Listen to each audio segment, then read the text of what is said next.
Queridos, tudo bem? Bom, uma corrida boa. No final dos vídeos agora dos vencedores e perdedores eu vou dar uma nota para a corrida de 1 a 5 estrelas. Então aguarde até o final do vídeo. Bom, vamos lá, vencedores e perdedores do Grande Prêmio do Canadá. Uma corrida, como eu falei, foi interessante. Eu gosto, vou abrir um parênteses para a gente quebrar o gelo e conversando aqui. Eu gosto de corrida à tarde, né? É um pouco esquisito porque é mais gostoso, eu acho, acordar de manhã no domingo e ter corrida. Na maior parte das corridas de manhã, ou no Oriente Médio quando é à noite, ou na Europa, essa corrida no Canadá. Mas eu achei interessante, eu achei legal, né? Fazia tempo que a gente não tinha um Grande Prêmio do Canadá. Fazia tanto tempo que o Sebastian Vettel competia por vitórias. Aliás, ele foi o último a vencer no Canadá em 2019. A gente não teve corrida em 2020 e 2021 por conta de tudo que aconteceu no mundo, né? O Canadá foi bastante rígido com essa questão, e agora em 2022 voltando a ter corrida. Muita coisa mudou de 2019 para cá, né? O Vettel agora está na Aston Martin, o Charles Leclerc é o principal desafiante ao título pela Ferrari, o Max Verstappen é campeão do mundo, a Mercedes não é mais a potência que era antes, embora esteja no topo, brigando por pódios, corrida sim, corrida também, muita coisa mudou, né? E uma coisa não mudou no Grande Prêmio do Canadá, safety car. Né? Isso foi uma determinante hoje na corrida, né? O safety car virtual e o safety car de verdade, né? O carro entrando na pista e segurando o trilho. Trilho? Dá pra falar assim? Trilho. E o Max talvez tenha sido ousado demais na primeira parada, né? Quando o Pérez abandona, vem o safety car. Eu acho que foi transmissão o problema, câmbio, né? Porque quando mostra a câmera on-board, parece que o motor do Pérez vai engasgando, ele vai tentando subir a marcha e não sobe. E aí tava de pneu médio, colocou pneu duro. Essa era uma corrida que em tese era para uma parada só, para quem largasse de médio pararia e colocaria duro. E o Max teve duas paradas, no final a gente teve mais um safety car, né, com o Tsunoda saindo. E o Max segurou o Carlos Sainz. Né? Essa é a principal narrativa, a principal história da corrida. E agora a gente vai para os vencedores e perdedores de fato. Vamos começar com os vencedores e começar justamente falando sobre o Max Verstappen. Ele segurou o Carlos Sainz por basicamente 10 voltas com o pneu mais gasto e fazendo excelentes tempos no setor 2. Né? Ele segura muito o Sainz porque ele faz bons tempos nesse setor 2 e não permite que no hairpin, né, que é a penúltima curva do circuito, antes da chicane do Muro dos Campeões, ele não permite que o Sainz cole tanto. Né? Porque se o Sainz cola no setor 2, tipo, ou o Sainz mergulha, como o Leclerc inclusive acabou ultrapassando o Alonso no hairpin, ou ele gruda e passa com a asa aberta na reta antes dos boxes, né? Na reta antes da chicane da curva 14. Então, se não é esse trabalho do Max Verstappen segurando no setor 2 e rodando bem no setor 2 com um pneu mais gasto que o pneu do Carlos Sainz, ele não teria vencido. Né? E Montreal é uma pista, né, o circuito de Villeneuve é uma pista mais difícil de fazer isso porque você é quase que um circuito de rua. Né? Beira o circuito de rua Montreal, porque você tem muros muito perto em vários setores da pista, você tem algumas ondulações a mais, esse é um circuito que fica aberto ao longo do ano, né? Tem a possibilidade de você andar de carro, ciclista, etc. Né? Lá na ilha de Notre Dame, o cassino de Montreal fica lá, inclusive. Então, é quase que um circuito de rua. Então, nesse aspecto é um pouco mais difícil fazer o que o Max fez, né? Ter a tranquilidade que ele teve e a maturidade que ele teve para conseguir essa vitória. Segurou o Carlos Sainz, que não é um piloto ruim, tá, gente? Mas o Carlos Sainz não está na mesma prateleira do Max Verstappen, absolutamente não está. Com a vitória, o Max vai para 26 vitórias, quebra o empate que ele tinha com o Nick Lauda e com o Jim Clark, isso quer dizer muita coisa, né? São nomes muito fortes, e agora ele busca o Jackie Stewart, que tem 27. Claro, contexto, vale lembrar que antigamente tinha menos corridas no Campeonato Mundial de Fórmula 1, mas de qualquer forma, a gente está falando aqui de vários campeões do mundo, e o Max vai subindo aos poucos a escadinha com mais uma vitória com muita autoridade. Hashtag Adulto Max. Foi uma das vitórias mais imponentes em termos de tranquilidade, maturidade e estado de espírito que eu vi de um piloto segurando muito bem o Sainz. E como eu falei, rodou bem no setor 2 e com isso o Sainz não teve oportunidade de passar. Segundo vencedor aqui, o George Russell, mais uma vez no top 5. Eu não vou me estender muito aqui em relação ao Russell, porque eu estou ficando repetitivo. Nas últimas corridas eu venho falando isso, é o único piloto que terminou todos os grandes prêmios no top 5. Mais uma vez, então, pontua e ajuda a Mercedes, que é a terceiro lugar, praticamente o terceiro lugar isolado no campeonato de construtores. E certamente o Hamilton também, um vencedor, ficou na frente do Russell, então meio que dá essa apagada nessa narrativa aqui. Está começando a ganhar atração, queira ou não, né? As pessoas querem ver campeões caindo. Vai acontecer com o Max isso uma vez, é assim que funciona, né, na Fórmula 1. Quando a gente tem um campeão caindo de desempenho, foi assim com o Vettel, foi assim com o Alonso, está sendo assim com o Hamilton, sempre existe comentários um pouco mais ácidos do público como um todo. E é uma resposta muito forte do Hamilton depois do que aconteceu em Baku, né, ele saindo com dor nas costas e tal. e agora fica na frente do Russell. Mas o Russell é um vencedor, porque, mais uma vez, como eu falei, no top 5. Acho que a Mercedes, como um todo, sai como vencedora. Vamos arredondar aqui a Mercedes, o Hamilton, o Russell e a Mercedes. Vale lembrar que é isso que se espera da Mercedes, tá? Brigar por pódios, ficar de terceiro a quinto, terceiro a sexto lugar, e um carro muito consistente, um carro que não está quebrando, né? Isso está ajudando também o Russell nesse aspecto. Não é um carro que tem um ritmo forte de corrida.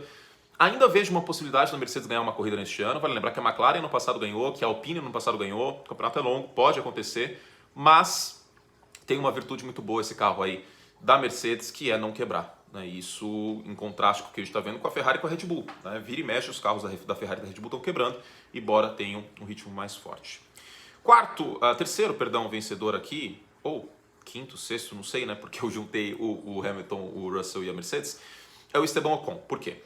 O Ocon larga em sétimo, aí as duas Haas que estão na frente dele acabam tendo problemas, inevitavelmente. O Mick tem problema no carro e o Magnussen teve que trocar a asa, tomou bandeira preta com círculo laranja, que é uma instrução da equipe, dos fiscais, que o cara tem que parar para trocar porque o carro dele está com risco se seguir na pista, para arrumar o carro, né?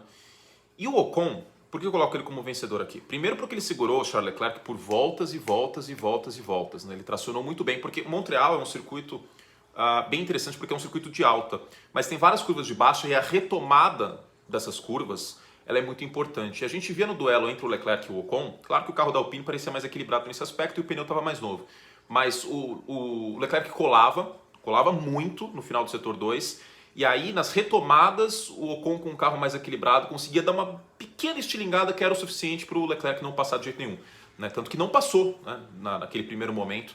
Passou depois, mas naquele primeiro momento, com os dois de pneu duro, não passou, né? O carro do Leclerc, claro, com o pneu mais gasto, etc. Mas foi um trabalho muito bom do Ocon. Mas eu coloco ele principalmente como vencedor, porque no final da corrida, o Fernando Alonso meteu um oi sumida no rádio, né? Virou para a equipe e falou assim, então ele tá meio lento, se eu passar é melhor.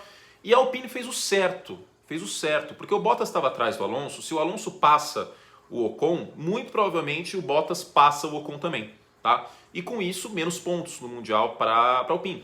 Então foi uma estratégia acertada aqui e mostrou talvez a força, a moral que o Ocon tem dentro da equipe. Porque em outros anos, você que é brasileiro sabe muito bem disso, quando o Fernando is faster than you, a coisa complica no rádio. E dessa vez não complicou, né? O Alonso estava mais rápido, estava com um ritmo melhor que o Ocon no final da corrida e não houve ordem de equipe. A Alpine manteve o Ocon em sexto e o Alonso em sétimo. Então, eu acho que o Ocon sai como vencedor pelo momento que teve segurando o Charlinho e também por não ter havido ordem de equipe na Alpine. Mais um vencedor aqui, o Charles Leclerc. Considerando tudo o que aconteceu, carro, troca de componente do motor, nem foi pro Q2, a Ferrari também se atrapalhou numa das paradas do Leclerc.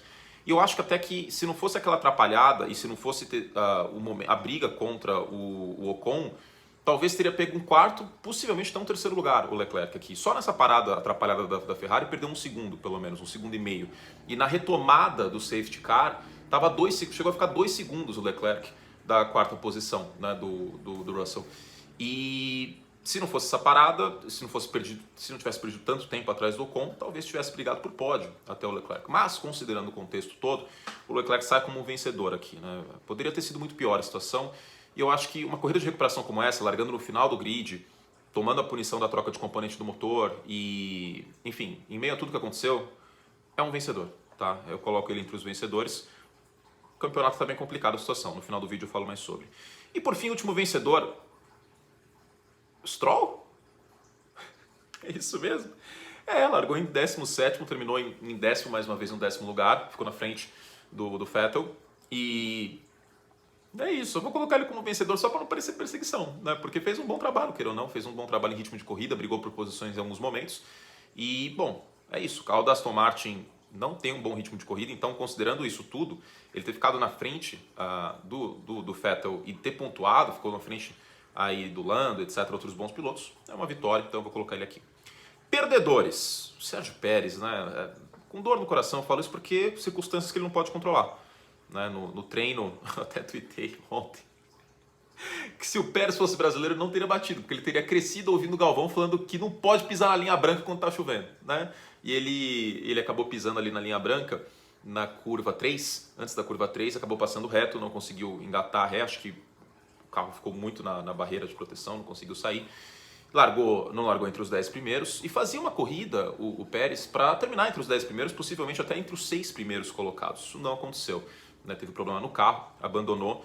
E é um perdedor porque, por incrível que pareça, o Sérgio Pérez ainda é segundo colocado no Mundial de Pilotos, né? Se tivesse feito uma corrida melhor, nas últimas corridas e tal, se tivesse vencido aqui, que loucura, né? Mas que é aquilo que eu já falei, gente, não existe competição dentro da Red Bull. Eu sei que se você olha o Mundial de Pilotos, Max primeiro, Pérez segundo, Leclerc terceiro, pode dar a entender que é uma briga de 3 pilotos. Não é. Não é, infelizmente. E agora o azar acabou atrapalhando o mexicano Sérgio Pérez, que não pontuou hoje.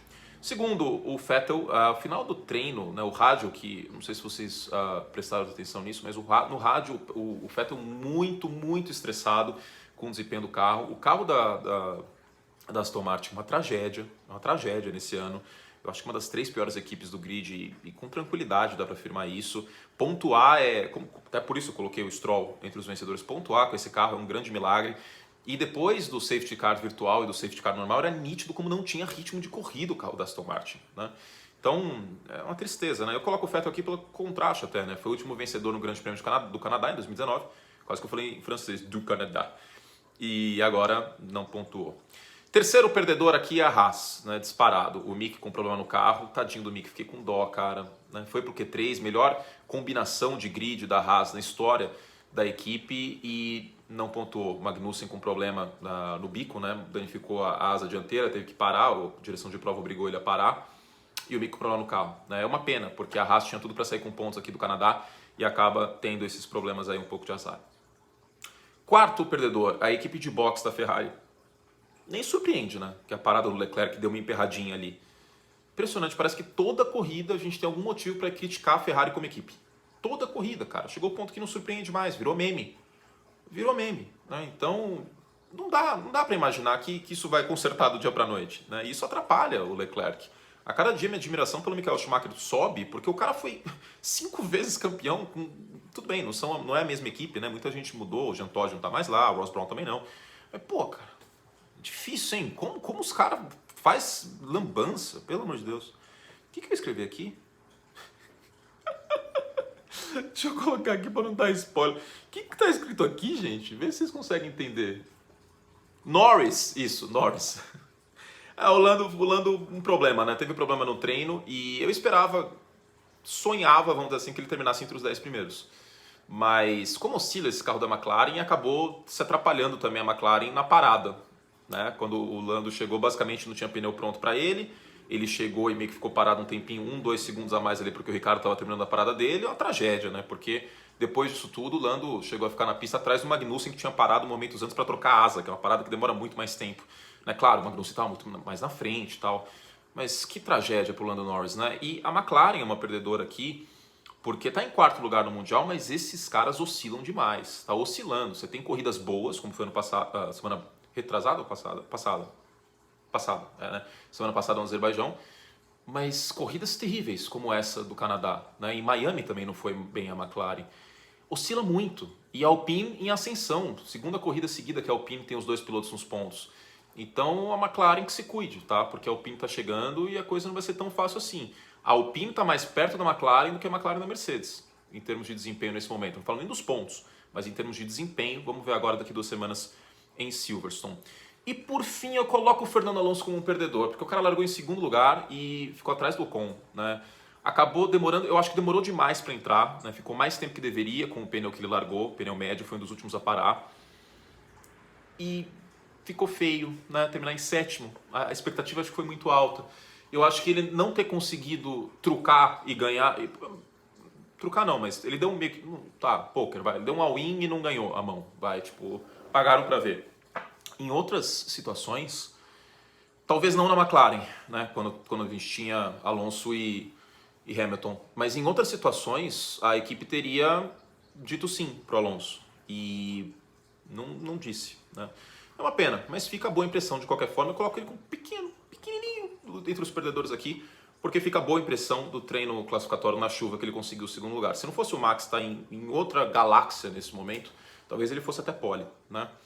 Mas é isso, meu Brasil. E não largou bem o Alonso não, tá? O campeonato de pilotos está assim. Max 175 pontos, Pérez 129, Leclerc 126. São 49 pontos do Max Verstappen para o Charles Leclerc. Que bizarro, né? Inverteu totalmente. O Leclerc no meio do campeonato, depois da Austrália, no início do campeonato, chegou a descolar e a Red Bull se recuperou. Então 49 pontos entre os dois, 46 entre Max e Pérez. Ainda faltam 13 grandes prêmios. Daqui 2 semanas tem o Grande Prêmio da Inglaterra em Silverstone. Eu não vou cravar que o Max vai ser campeão, mas está cheirando muito forte que o Max vai ser campeão. Muito, muito forte, porque a Ferrari se atrapalha toda, o momento não é dos melhores para a Ferrari como um todo. Agora, vamos ver com um motor novo o que acontece aí para a Ferrari e torcer para que não tenha mais quebras, porque tá bem complicada a situação. E em termos de maturidade dos dois pilotos, eu acho que eu vejo o Verstappen muito bem, né? No lado mental tá muito, muito, muito afiado, né? Me preocupou um pouco, para ser sincero, o Leclerc ter ficado tantas voltas atrás do Ocon hoje, tá bom? Fizemos todo o estrago que podíamos. Se faltou algum vencedor, algum perdedor, se você discorda com alguma coisa, manda ver aí nos comentários, a gente está aqui sempre para dialogar e etc. Tem um monte de vídeos esperando, você que é membro, curte Plus, assine para mais conteúdo. E me digam que vídeo que vocês querem, a parte do Grande Prêmio na semana que tema que vocês querem que eu fale sobre o futuro do Mick, por exemplo, sobre quem que vai ficar com a outra vaga da Alpine, né? Porque o Ocon é certeza para o ano que vem. Tem o Piastri, é isso, o Piastri vai para Williams, qual é o futuro de Nicolas Latifi, essa máquina canadense incrível que eu amo tanto. Enfim, mandem aí e a gente faz nessa semana para os membros mais um vídeo, tá bom? Beijo carinhoso e até a próxima. Tchau!